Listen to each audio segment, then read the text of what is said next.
আমি আপনি যে মানুষ, এই মানুষ হিসাবে আমাদের উচিত কি, করণীয় কি, এই পৃথিবীতে মৃত্যু পর্যন্ত আসলে আমাদের কাজটা কি, কি করা উচিত, এই কথাটা আল্লাহ তাআলা আমাদের দায়িত্ব, আমাদের কর্তব্য এই সূরাটার মধ্যে আল্লাহ তাআলা সংক্ষিপ্তভাবে কিন্তু পূর্ণাঙ্গভাবে, যদিও সংক্ষিপ্ত কিন্তু পূর্ণাঙ্গ দিক নির্দেশনা, প্রেসক্রিপশন আল্লাহ তাআলা এখানে উল্লেখ করেছেন। ইমাম শাফিঈ রাহমাতুল্লাহি আলাইহি বিশ্ববিখ্যাত মুহাদ্দিস, মুজতাহিদ, ফকি ছিলেন, 4 মাযহাবের একজন ইমাম। ইমাম শাফিঈ রাহমাতুল্লাহি আলাইহি তিনি বলতেন, কোন মানুষ যদি কোরআনুল কারীমের 114টি সূরার মধ্যে শুধু কেবল এই একটি সূরা 103 নম্বর সূরা, সূরা আসর, এই সূরাটা নিয়েই ভাবে এবং এই সূরার আলোকে নিজের দায়িত্ব, কর্তব্য, নিজের জিম্মাদারি বুঝে নেয়,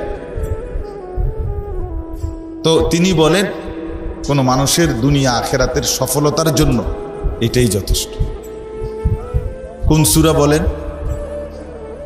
সূরায়ে আসর, 103 নম্বর সূরা। লাউ তাদাব্বারান নাসু ফি হাদিহি সূরা লাওয়াসআত। তিনি বলেন, ইমাম শাফিঈ, যদি মানুষ এই সূরাটির মধ্যেই ভাবত, তাদাব্বুর করত, ফিকির করত, চিন্তা ভাবনা করত, তো তার জন্য যথেষ্ট। রাসূলুল্লাহ সাল্লাল্লাহু আলাইহি ওয়াসাল্লামের সাহাবী উবাইদুল্লাহ ইবনে হিসেন একজন সাহাবীর নাম, রাদিয়াল্লাহু তাআলা আনহু, উবাইদুল্লাহ ওনার নাম।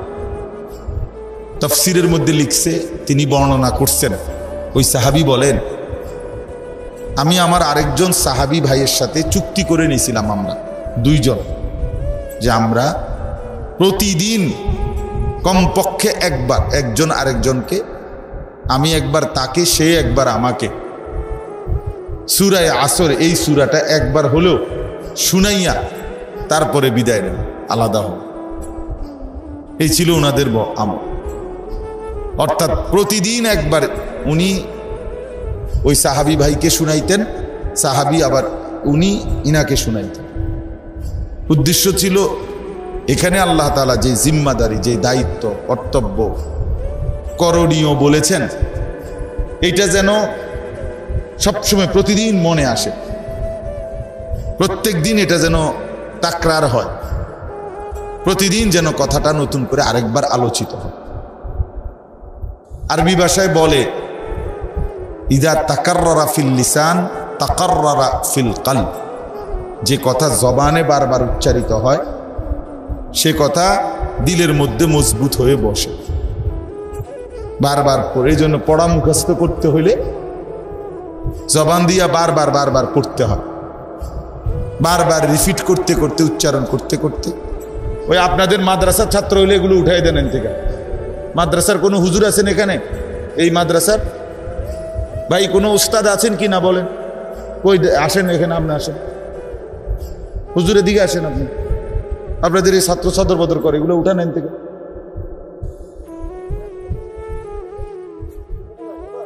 যাও এখান থেকে, ওঠা, ফসর মসর করো না, যাও বাবা, যাও পিছনে যাও।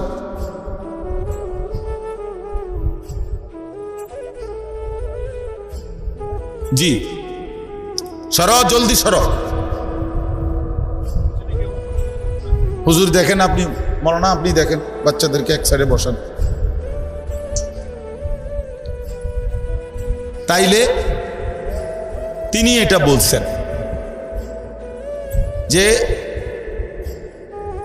এই সূরার মাধ্যমে নিজেদের দায়িত্ব, কর্তব্যের কথা ওনারা পরস্পর দোহরাইতেন, একে অপরকে শুনাইতেন। তো বলতেছিলাম, এই প্রতিদিন বলতেন একজন আরেকজনকে। তো এইটাই নিয়ম যে জবানে বারবার উচ্চারিত হলে দিলে বসে। এই জন্য হেফজখানার বাচ্চারা শত শতবার, হাজার হাজার বার আল্লাহর কোরআনের এক এক পৃষ্ঠা, এক এক লাইন। আপনি তো মনে করছেন ছেলেটা হাফেজ হয়ে গেছে। হাফেজ হয়ে গেছে মানে অর্থাৎ হুজুরে একটা তাবিজ লিখে দিছে, তাবিজ এটা গলাত লাগাইছে অথবা কান্দে বাইন্দা দিছে, হাফেজ হয়ে গেছে, ঠিক না? এটাই তো হাফেজ হওয়া নাকি? কি বলেন? এটা তাবিজ বাইন্দা দন নাকি? হ্যাঁ, এটা তাবিজ না। 110 টাকা দিয়ে একটা তাবিজ লইছে, আর সকালে ঘুমের থেকে ওইটা দেখে যে কি হয়ে গেছে, হাফেজ হয়ে গেছে। না, কত হাজারবার, কত লক্ষবার এই বাচ্চা আল্লাহর কোরআনকে রিপিট বারবার বারবার বারবার বলতে হয়। এরপরে আল্লাহ তাআলা কোরআনের এত বড় দৌলত তার সিনার মধ্যে দান করে, তাও আবার আল্লাহর পছন্দ হয়ে পড়ে। তো অনেকেই, চেষ্টা তো করে অনেকেই, আশা তো করে অনেক অভিভাবকে, কিন্তু সবারটা হয় না। আল্লাহ তাআলা যাকে চান, সুম্মা আওরাসনাল কিতাব আল্লাযীনা ইসতাফাইনা মিন ইবাদিনা। আল্লাহ তাআলা বলেন, আমি আমার এই কোরআনের উত্তরাধিকার বানাই তাদেরকে, আমার সমস্ত বান্দাদের মধ্যে আমি আল্লাহ নিজে বাছাই করি যাদেরকে। ইসতাফাইনা, আল্লাহ বাছাই করে কে হাফেজ হবে, কে আলেম হবে। এটা তার বাপের সিদ্ধান্ত না, এটা আল্লাহর ফয়সালা। কে হাফেজ হবে, কে আলেম হবে, কে দ্বীনের খেদমত করবে, এটা সরাসরি আল্লাহ তাআলার রহম করম, আল্লাহর দয়া, আল্লাহর অনুগ্রহ, আল্লাহ তাআলার ফজল, আল্লাহ তাআলার ফজল। ওয়া ইউতাল হিকমাতা ফাকাদ উতিয়া খায়রান কাসীরা। আল্লাহ তাআলা বলেন, যাকে কোরআন ও সুন্নাহর ইলম দেওয়া হলো তাকে সবচেয়ে বেশি কল্যাণ দেওয়া হলো। নবী সাল্লাল্লাহু আলাইহি ওয়াসাল্লাম বলেন, ফামান আখাযাহু আখাযা বিহাজ্জিন ওয়াফির। যে ইলমের দৌলত পেল সে সবচেয়ে বড় অংশটুকু পেল,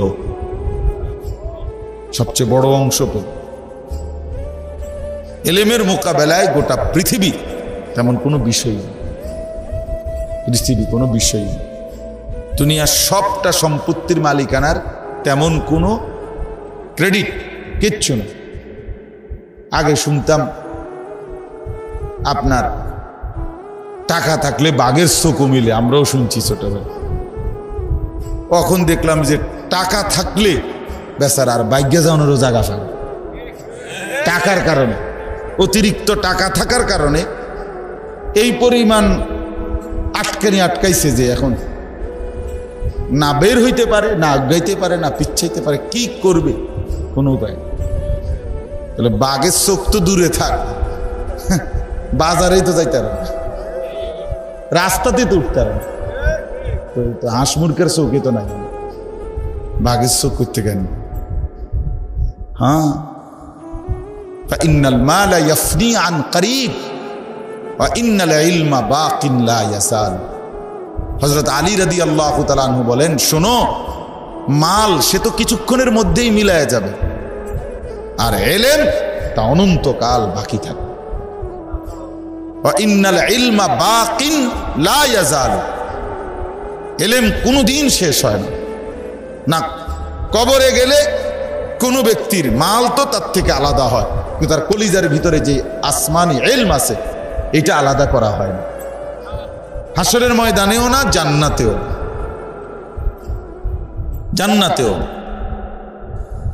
এজন্য মাদ্রাসার বরকতই আলাদা, এই তালেবে ইলমদের বরকতই আলাদা। কোরআন সুন্নাহ যারা পড়ায়, বিশ্বাস করেন তাদের বরকতটাই আলাদা। আপনি বুঝলেন না, অনেকেই এটা আন্দাজও করেন না, আন্দাজই করেন। কোরআনুল কারীমের মধ্যে আল্লাহ তাআলা বলছেন, ইয়ারফাইল্লাহুল্লাযীনা আমানু মিনকুম। তোমাদের মধ্যে যারা মুমিন আমি তাদেরকে মর্যাদাবান করব। তবে ওয়াল্লাযীনা উতুল ইলমা দারাজাত। আর আল্লাহ বলেন, যাদেরকে ঈমানদারদের মধ্যে যাদেরকে ইলম দেওয়া হয়েছে তাদেরকে দারাজাত, মর্যাদার পর মর্যাদা, মর্যাদার পর মর্যাদা, মর্যাদার পর মর্যাদা দিতেই থাকবে। এখানে বহু বচন, এখানে নির্ধারিত কোনো সংখ্যা বলে নাই। এই জন্য ইলমের মর্যাদা বেশি, নিঃসন্দেহ। তালেবে ইলমের মর্যাদা বেশি, আলেমে দ্বীনের মর্যাদা বেশি, কোরআন সুন্নাহর দাম বেশি। আল্লাহ আমাদেরকে বুঝার তৌফিক দান করুন। চলেন বাপ, তো এই জন্য বলতেছিলাম সাহাবায়ে কেরাম এই আয়াত, এই সূরাটাকে পরস্পর পরস্পরকে শুনাইতেন। কেন? যে এই সূরার মধ্যে মানুষ হিসাবে তার জিম্মাদারি বর্ণনা আছে আল্লাহর পক্ষ থেকে। এবার আসেন, একটা জিনিস আগে উপলব্ধি করা উচিত, একেবারে সামান্য বিবেক যারা আছে, আদনা বিবেক, পাগলরা ছাগল না, বরং কিছুটা বিবেক যার কাজ করে, সেই বিবেকবান মানুষের এটা ভাবা উচিত স্বাভাবিকভাবেই যে আমাকে যিনি সৃষ্টি করেছেন তিনি আমাকে কেন সৃষ্টি করলেন। আমি আমার ইচ্ছায় জন্মগ্রহণ করি নাই, আমি আমার ইচ্ছায় মৃত্যুবরণও করব না। তাহলে আমি পৃথিবীতে আমার ইচ্ছায় আসি নাই, আমি পৃথিবী থেকে আমার ইচ্ছায় যাবও না। তাইলে আমি এসেছি একজনের ইচ্ছায়, আমি যাব একজনের ইচ্ছায়, তো মাঝখানের সময়টা কেন চলবে আমার নিজের ইচ্ছা? আমার শুরুটাও যেহেতু আসমানওয়ালা রবের ইচ্ছায়, আমার সমাপ্তিটাও আল্লাহর ইচ্ছায়, তো মাঝখানেরটা কেন আমার মন মতো? তাহলে এই জন্য একবারে ভাইয়া স্কুলে পড়েন আর কলেজে পড়েন, ইউনিভার্সিটিতে পড়েন, আর আপনি গ্রামের মানুষ, আপনি খেতে কাজ করেন আর রাস্তায় কাম করেন, আপনি কিচ্ছু পড়েন নাই, স্কুলে পড়েন নাই, প্রাইমারিও পড়েন নাই, এগুলো কোনো বিষয় না। আপনি বিবেকবান, আপনার আকল আছে, দিমাগ আছে, আপনি রাত চিনেন, আলো চিনেন, এটা আগুন, এটা পানি আপনি বোঝেন, এটা রোদ, এটা বৃষ্টি আপনি বোঝেন, এটা হাসি, এটা কান্না আপনি বোঝেন, হ্যাঁ, এটা ভালো মন্দ আপনি বুঝেন, শীত গরম ঠান্ডা আপনি বুঝেন। এই স্বাভাবিক যে বিষয়গুলো যে ব্যক্তি বুঝে, তো সে তো পাগল না, ঠিকই না বলেন? সে তো পাগল না, মাতাল না, তার সিরান। তাহলে এতটুকু আকল দিমাগ যার আছে, তারই এটা বোঝা উচিত যে আমাকে যিনি সৃষ্টি করলেন তিনি কেন পাঠাইলেন, আমি কেন আসলাম, আমি করছি কি, আমার উচিত ছিল কি, আমি যাব কোথায়, আর সেজন্য আমার কোনো প্রস্তুতি আছে কিনা। কোরআনুল কারীমের মধ্যে আল্লাহ তাআলা বলেন, আফা হাসিবতুম আন্নামা খালাকনাকুম আবাসান, আমার বান্দা তোমরা কি তাহলে এই ভেবেছ যে আমি তোমাদেরকে আবাস, অনর্থক, বেহুদা এমনি এমনি বানাইছি? এমনি এমনি, এটা তামাশা, তুমি হাসবা, খাইবা, ঘুমাইবা, পেশাব করবা, রাইতলে সিত্তিয়া ঘুমাইবা, সারাদিন মোবাইল টিপবা, অথবা পান খাইবা, বন খাইবা, বিড়ি খাইবা, চা খাইবা, গপ মারবা, চল্লোক কইবা, গল্প কইবা, কিচ্ছা কইবা, হাসা হাসি, ঠাট্টা মস্কারি, হ্যাঁ, তুমি এই তামাশায় জিন্দিগি কাটাইয়া দিবা। তোমার মতো আশরাফুল মাখলুকাত, সৃষ্টির সর্বশ্রেষ্ঠ হিসাবে তোমাকে বানিয়ে, এই আমার উদ্দেশ্য। বলো কি বা? ওয়ালাকাদ কাররামনা বানি আদম, আল্লাহ তাআলা বলেন আমি নিজে আদম সন্তানদেরকে সম্মানিত করেছি। লাকাদ খালাকনাল ইনসানা ফি আহসানি তাকওয়িম, আল্লাহ বলে বান্দা বিশ্বাস করো, চারটা কসম করে আমি আল্লাহ বলছি, আমি মানুষকে সবচেয়ে সুন্দর করে বানিয়েছি, সবচেয়ে সুন্দর করে। ওয়ালাকাদ খালাকনাকুম সুম্মা সাওয়ারনাকুম, আল্লাহ বলেন শোনো, আমি তোমাদেরকে বানিয়েছি, আমি নিজেই তোমাদেরকে সাজিয়েছি, বানাইছিও আমি, সাজাইছিও আমি, আমি বানালাম, আমি সাজালাম, সৃষ্টি করলাম আমি, অঙ্গ প্রত্যঙ্গগুলো লাগাইলাম আমি, সামঞ্জস্যপূর্ণ করে দিলাম আমি, এবং রং ঢং আকৃতি সাইজ ভাষা শব্দ উচ্চারণ হার যোগ্যতা আমি আল্লাহ দিয়েছি।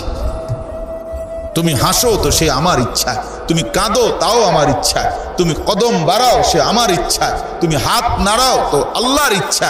সমস্ত কিছু কার ইচ্ছায় বলে? আল্লাহর ইচ্ছা। আল্লাহ চান বলেই হয়, আল্লাহ না চাইলে কিছুই হতো না। আল্লাহ চান নাই বলেই তো প্যারালাইজড লোকটা আর হাত নাড়তে পারে না। আল্লাহ চান নাই বলেই তো অন্ধ লোকটা চোখে দেখে না। এই জন্য আল্লাহ তাআলা এটা বলছেন, বান্দা কেমনে তুমি ভাবলা যে আমি তোমাকে বেহুদা বানাইছি? ওয়া আন্নাকুম ইলাইনা লা তুরজাউন, এও কি ভেবেছ যে তুমি আমার কাছে আসতে হবে না? কি মনে করছো? এতবার বললাম কথাটা বান্দা, তবু তুমি কি মনে মনে ভাবতেছো? তুমি এরম যে করো, কিন্তু আসলে কি? আমরাই মনে করেন জিজ্ঞাসা করলাম যে আসলে কি? হ্যাঁ নওজোয়ান, তুমি যে কোনোদিনই ফজরের নামাজ পড়ো না, আসলে কি বিষয়টা কি? মানে তুমি তোমার কি মনে করতেছ? হ্যাঁ এই গাদ্দারি, এই মাতব্বরি, এই অহংকার, কি ভাবতেছ? আল্লাহ বলছেন আমি, আমার কাছে আসতে হবে না। আমি এতবার কথাটা বললাম, তোমার গায়ে লাগলো না? ওয়া ইলাইহিল মাসির, ইলাইয়াল মাসির ওয়া ইলাইহি তুরজাউন, ইলাল্লাহি মারজিউকুম জামিআ সুম্মা ইলাইহি তুহশারুন। কত যে আয়াত আল্লাহ বলছে, শোনো আমার কাছে ফিরতে হবে, আমার কাছে আসতে হবে, আমার কাছে আসতে হবে, আমার কাছে আসতে হবে। এই কথাইটা কোরআনে বারবার বারবার বারবার আল্লাহ বলছে। আমি তোমাকে অনর্থক বানাই না। ওমা রব্বুকা বিগাফিলিন আম্মা তা'মালুন। আল্লাহ বলে বান্দা শুনো, তোমরা যা করছো আমি আল্লাহকে তোমাদের একটি সেকেন্ডের, একটি পলকের ব্যাপারেও আমাকে গাফিল ভেবো না। আমি খবর রাখি, হিসাব রাখি, নজর দিয়ে চোখে দেখি। ওয়া কাফা বিযুনুবি ইবাদিহি খাবীরাম বাসীরা। আমি আমার বান্দার প্রতিটা গুনাহ নড়াচড়ার ব্যাপারে খবরও রাখি, চোখেও দেখি। ওয়া কাফা বিনা হাসিবিন। হিসাবের জন্য আমি আল্লাহ একাই যথেষ্ট, একাই যথেষ্ট। ওয়া কাফা, যথেষ্ট। আল্লাহ বলে আহসাহুল্লাহু ওয়া নাসু। আল্লাহ বলে বান্দা আমি গুনে রাখছি, তুমি ভুলে যাচ্ছ। তোমার মনে নাই, কিন্তু আমি আল্লাহ মনে আছে। ফায়ুনাব্বিউকুম বিমা কুনতুম তা'মালুন। আল্লাহ বলেন তোমাদের প্রত্যেকের কর্মকাণ্ড সম্পর্কে আমি কিন্তু তোমাদেরকে জানাবো, আমি বলবো, আমি আল্লাহই জানাবো। ফায়ুনাব্বিউহুম বিমা আমিলু। কত আয়াত আল্লাহ তাআলা বলছে। এজন্য মেরে মুহতারাম আমার বাবা ভাই, এতটুকু যদি কারো বিবেকে থাকে যে আমি পাগল না, আমি মাতাল না, আমি সুস্থ একজন মানুষ, আমি একজন মানুষ, আমার একজন আল্লাহ আছে, আমার একজন বানানেওয়ালা আছে, খোদার কসম এদ্দুর আকল দিমাগ যদি খাটায় তো তার উচিত এটা ভাবা, আল্লাহর কাছে জিজ্ঞেস করা, জানতে চাওয়া যে আপনি আমাকে কেন পাঠাইলেন, আপনি আমার কাছে কি চাচ্ছেন, আমাকে কি করতে হবে বলেন। আমি এই কোম্পানিতে চাকরি নিলাম, এখন তো আমার উচিত জিজ্ঞেস করা যে আমার দায়িত্বটা কি, আমার কাজটা কি, আমার কাজটা কি। তো আমরা তো কালেমা লা ইলাহা ইল্লাল্লাহ মুহাম্মাদুর রাসূলুল্লাহ এটা তো পড়লাম, বললাম যে আমি এটা মানি, আমি স্বীকার করি যে আমি মুসলমান, আমি নিজেই বলতেছি ভাই আমি মুমিন, আমি মুসলমান।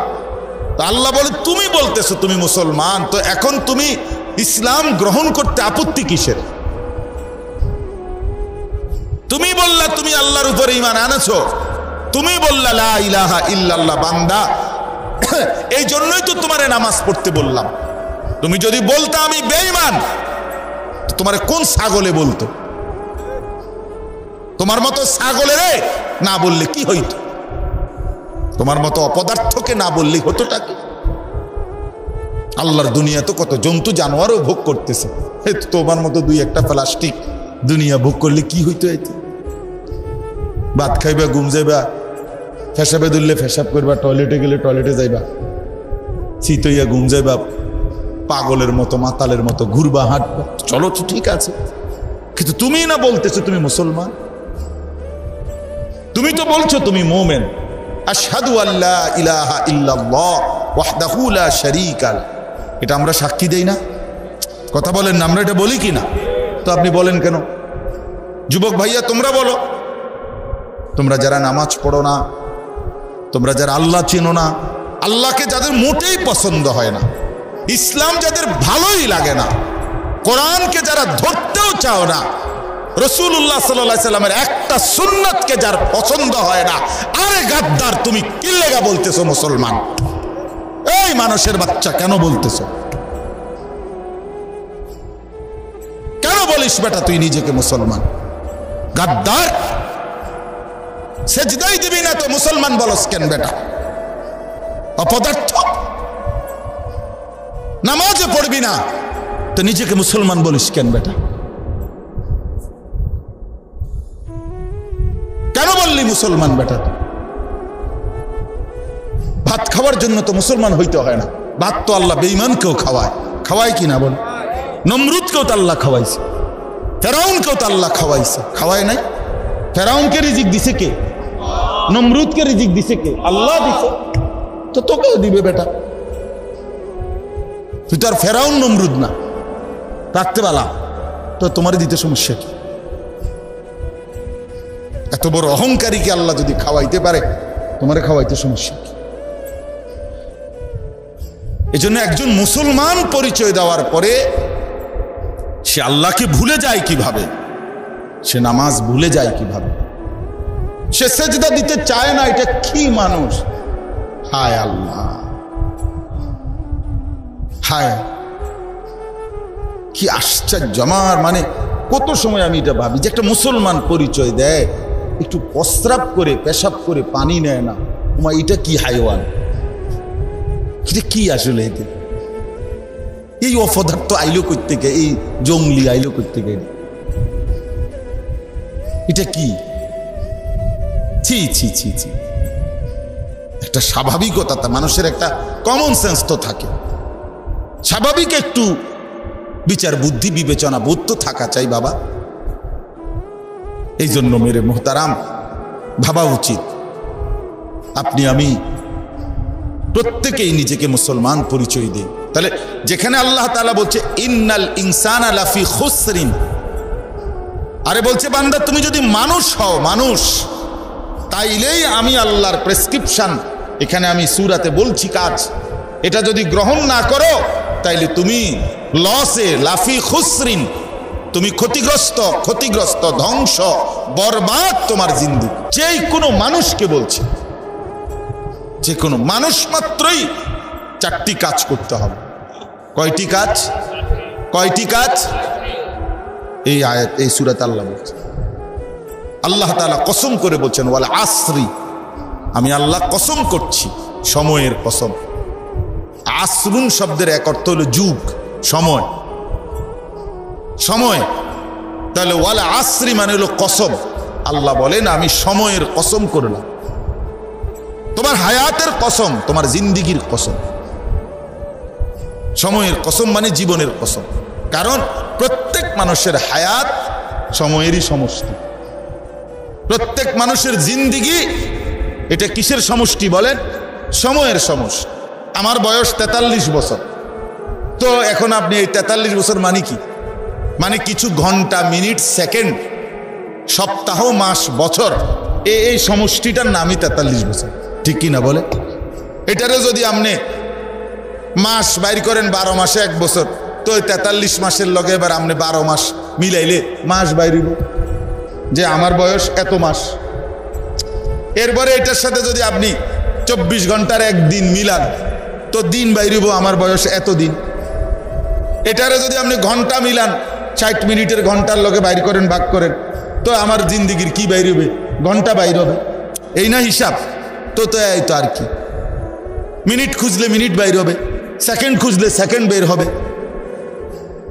তাহলে হায়াত মানেই হলো সময়ের সমষ্টি, জীবনের সমষ্টি, সময়ের সমষ্টি। এই জন্য আল্লাহ বলেন ওয়াল আসর, বান্দা সময়ের কসম, মানে তোমার হায়াতের কসম।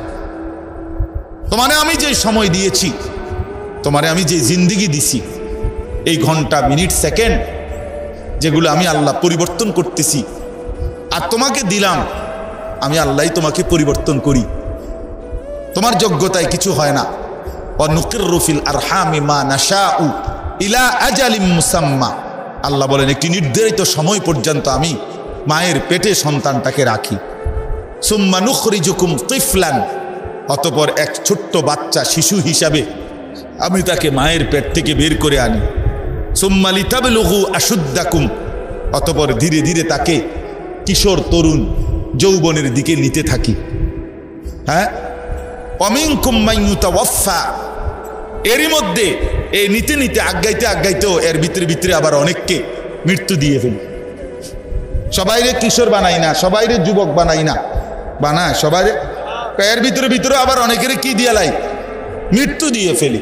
আর কাউকে অমিনকুম মান ইউরাদ্দু ইলা আরযালিল উমর লিকাই লা ইয়ালামা মিন বাদি ইলমিন শাইআ, আর কাউকে পৌঁছাইতে পৌঁছাইতে একেবারে নিষ্কর্মা, আর কোনো বুদ্ধি নাই, বোধ নাই, বিবেচনা শক্তিও নাই, এরকম অক্ষম বৃদ্ধ পর্যন্ত বানিয়ে ফেলি।